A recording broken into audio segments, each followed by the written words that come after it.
just got to see our first FNCS Div Cup finals with the brand new Surge. And does this Surge give underrated players an even higher chance to do well now? We also got to talk about Peterbot versus Poyo off spawn and so much more in the last NA Div Cup finals of the season. Real quick before this video starts though, please subscribe to the channel if you guys are new, as we try our best to upload daily competitive content for you guys. If you guys want to support me even more, far and away the best way to do so is by using code KDOG in the Fortnite item shop. And we're continuing to shout out 2 people every single video that DM me proof of them using my code. So shout out to these 2 people on the screen right here. Thank you guys so much for supporting the channel. Make sure you guys follow me on my Twitch or come back here on the day of finals if you guys want to watch the finals of any of these tournaments with me. And we're going to be watching the solo series tomorrow as well, so make sure you guys stop by. Without further ado though, let's start off with the duo that was able to win the tournament, and I don't think a single person predicted Evan Indulger to win the last NA Cash Cup finals of the season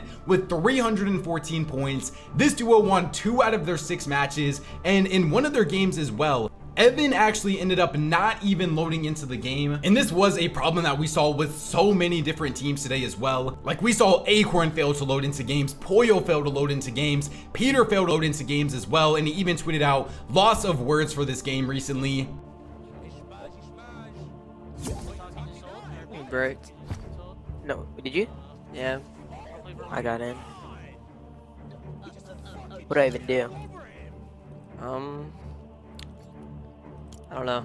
But hey, I don't want to take away from Evan Indulger's win. They played this tournament so well, finishing with an 8 elim win in game number 1, 0 elim 33rd. I think that was the game that one of them didn't load in. Then they got a 5 elim 9th, 1 elim 9th, 3 elim 10th, and then to close out the tournament, they ended up getting a 4 elim win. 105, 105, dead. Oh my Please, god, please, bro. please. We are Booga, bro. We're first! Oh my god! Oh my god! Oh my god! And let me just say, this broke the hearts of all of the Clix fans that were watching, because going into the final game of the day, it was Batman Joe in first, Zharg and King in second, and then Clix and Higgs were in the top 3. Both Batman Joe and Zharg ended up going down early, and it was all down to Clix and Higgs' performance in that final game to determine whether or not they would actually be able to win the Cash Cup. They ended up not W-king anybody that was above them on the leaderboard, but as you can see from their second place placement, they were not able to get enough points to be able to win the Cash Cup finals, losing by just 9 points. They finished with 305 total points, won 1 out of their 6 matches, and got 20 total elims as well. They were the most consistent duo of the day, getting an average placement of 9.1. Their only game that they got outside of the top 8 today was their first game of the day, where they got a 3 elim 28, and it was because they had a bad crash pad. I don't want to say that like Clix and Higgs are a good crash pad team now, but that really does seem to be their biggest weakness. It's just crash padding right now. But you can really see the real development in Higgs's IGLing from where he was at the beginning of the season until now. Like this duo literally a couple of weeks ago couldn't get better than a 7th place, and now in back-to-back Cash Cups they got 3rd place last week with a real chance to win the whole thing, and then 2nd place this week with once again a real chance to win the whole tournament. This has to be such a positive sign for them going forwards now, in real hope for what they have to look forward to for not only next season but also next chapter now as well. They have to know that they have winning potential in tournaments, and obviously Higgs is just going to keep getting better and better tournament after tournament. Their one game that they ended up winning today, Higgs had one of the best solo clutches of the season for them, but I feel like the tournament itself wasn't really the main thing that people were talking about, and it was the new Storm Surge changes that Fortnite has finally implemented going into the future now. I don't think I've seen more pros complain on Twitter about hating a mechanic as much as they hate this brand new Storm Surge. We saw so many pros tweet out like Peter saying there's got to be another way for Surge. I don't believe that they came out with this.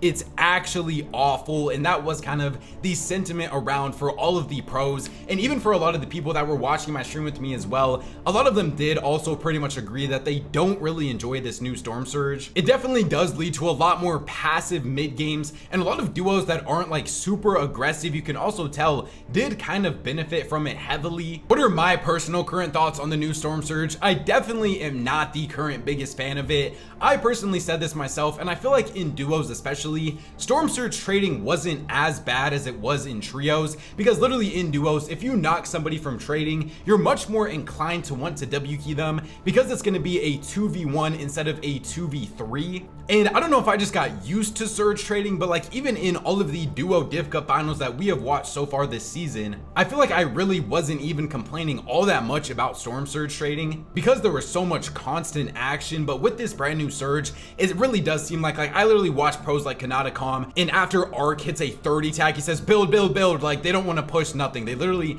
want to get their Storm Surge damage and then just instantly box up and make sure that they don't take any damage back so they can stay above Surge. It's so difficult when you have far pulling zones, or even with like crash pads. If you get beamed off of a crash pad, you're pretty much just instantly below Surge after that. And so that is also more impressive for Clix and Higgs to also be the most consistent team of the day while still not necessarily being like a super good crash pad team. I feel like in the last game was definitely the best rotates I saw from Higgs, especially with the crash pads. But I am very excited to see what the meta is going to be looking like going into next chapter now. I still do believe that if they want to implement this Surge and keep it in the future now, which is what they plan on doing, there needs to be some more mid-game objectives that makes people want to fight over it. So it's not literally just things that it's like, oh yeah, I'm just gonna get 60 damage in a tag and then box up and then literally not even move for the rest of the game. Like there needs to be some caches or some super good loot that teams are able to fight over in the mid games, because right now we just simply don't have that. Moving on to the rest of the leaderboard though, we have like third place of Arc and Kanata on 280. Weren't able to win any games today, but did finish with 22 total elims. Didn't necessarily have like the most consistent match history, only got 3 games inside of the top 10,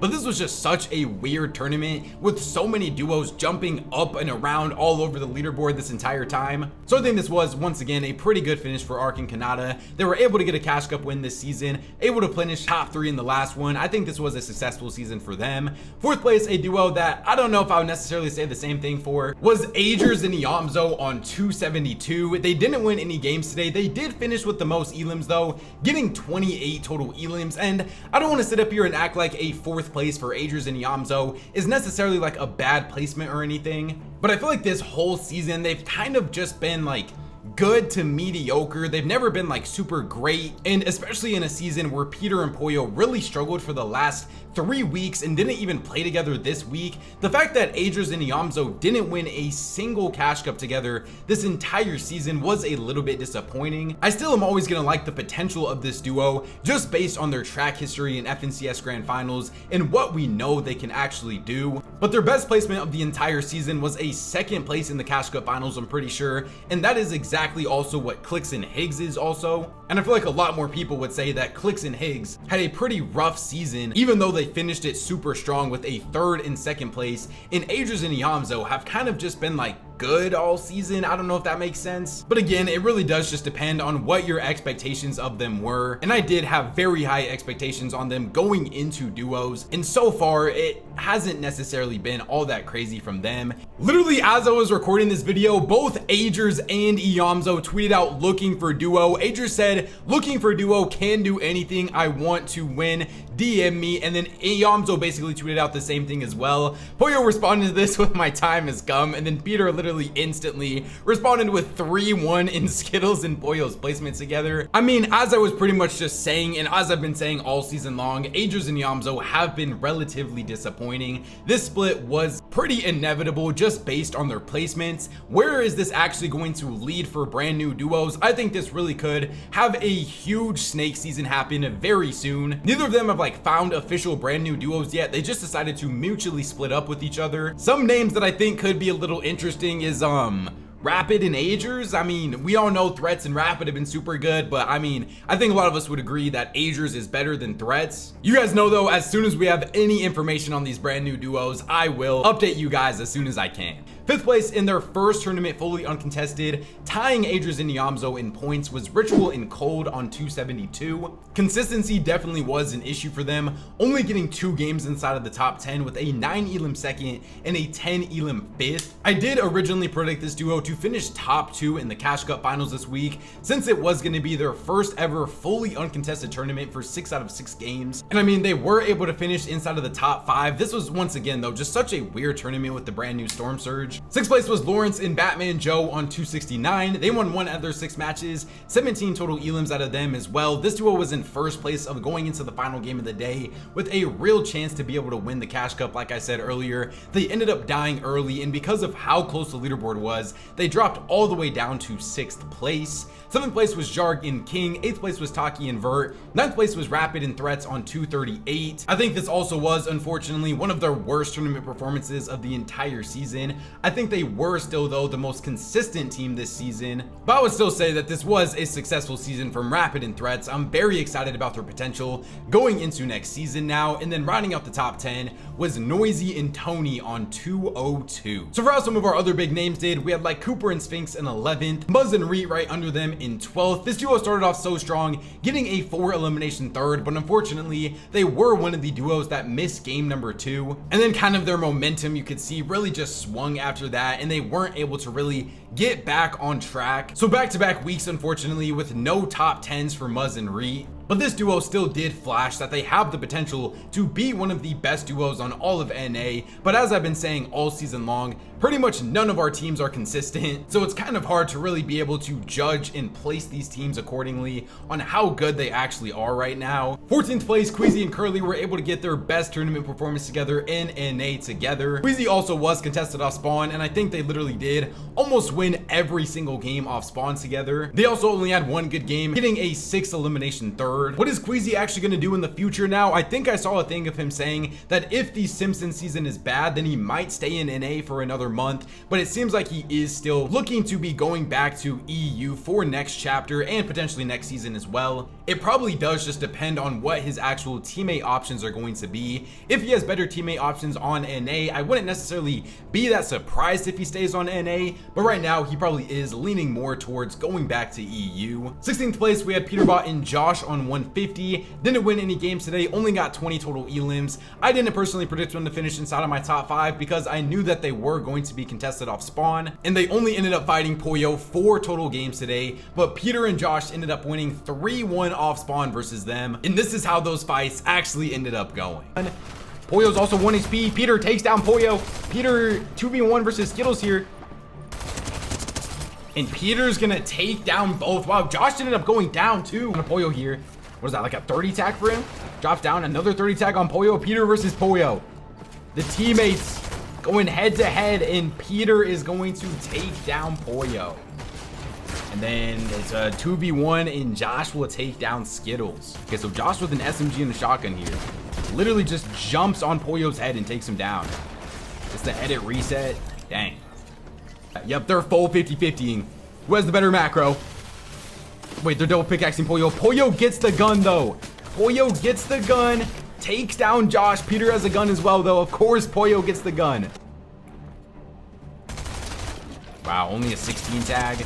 Wait, Peter kills 1. Hold on. Dang, and Peter is going to go down. So yeah, I mean, Peter and Josh really did just simply look better the entire time off spawn versus Poyo and Skittles. Peter was playing absolutely insane off spawn versus them, but for Peter and Josh, it really didn't amount to much. They didn't finish with a single game inside of the top 10. I would have to assume we're gonna get Peter and Poyo back for next season, but depending on what the tournaments are, I still wouldn't be surprised if Peter wants to play with a different teammate for every single tournament until chapter 7 now. But I think that the Peter and Josh experiment was pretty fun to watch overall, especially with him streaming the opens yesterday. It was really fun to see just both of them having fun playing together, and Josh really is going to have a super bright future in this game as well. I hope he is able to find good duo options going forwards, because he could have a massive 2026 if so. 17th place in their first Div Cup finals together was Donnie and Booga on 142. Didn't win any games today, only got 12 total elims, also only got 1 game inside of the top 10 with a 4 elim 5th. I know that they did end up getting surprise conned a couple of the games, but still a little bit of a disappointing tournament performance out of them. 26th place was Acorn in Bolts. They only ended up playing 3 matches today because they were doing so bad after their 3rd game, and also because they didn't load into one of the games, which was the first game of the day, that they decided to just go play West. They ended up winning one of the games that they played on Central though, with a 4 elim win, so super weird tournament out of them, but I still am pretty confident in them going into chapter 7. And then Skittles and Pollo finished in 32nd. Moving on to the final team statistics here now. Evan and Dozier played absolutely insane today. Dozier finished with 15 total elims in comparison to Evan's 6. He also had 3,595 damage and a 1.55 damage ratio as well, so huge shout out to these guys. Here is second place of Clicks and Higgs. Higgs finished with 13 elims, 7 for Clicks, 1.9 damage ratio for Higgs, and a 1.7 damage ratio for Clicks. Higgs also, like I said earlier, with that crazy solo clutch as well, helped his elim numbers a lot. Ark and Kanata also pretty even, 12 for Ark, 10 for Kanata, both of them still playing super well. I'm excited to see Ark on 0 ping next chapter. Aegis and Iamzo, the duo that actually finished with the most elims today. Iamzo finished with 17 total elims. He also had some pretty crazy solo clutches. I still do think that this duo played very well today, all things considered. 11 for Aegis, and then a 1.6 damage ratio for Iamzo and a 1.7 for Aegis. Cold, I think, did finish with the most elims in the entire tournament, 18 total elims for him, 7 for Ritual. Once again, Cold continues to just be on an absolute tear, even though their placement probably necessarily wasn't what they wanted. And then here's what Peter and Josh's elim numbers finished out to be as well. Josh actually ended up out fragging Peter, 10 for Josh, 9 for Peter. Other than that though, we only had NA finals today. EU finals is not going to be for a couple more days, but that is where NA concludes for the season in duos. Solos is going to be tomorrow though, so make sure you guys stay tuned for that. Remember though, subscribe to the channel if you guys are new, as we try our best to upload daily competitive content for you guys. Please use code KDOG in the Fortnite item shop if you guys want to support me even more. YouTube says I'm like one of these 2 videos up on the screen right now, so go check them out if you guys haven't already. Thank God for another day, and I'll catch you guys next time. Peace out.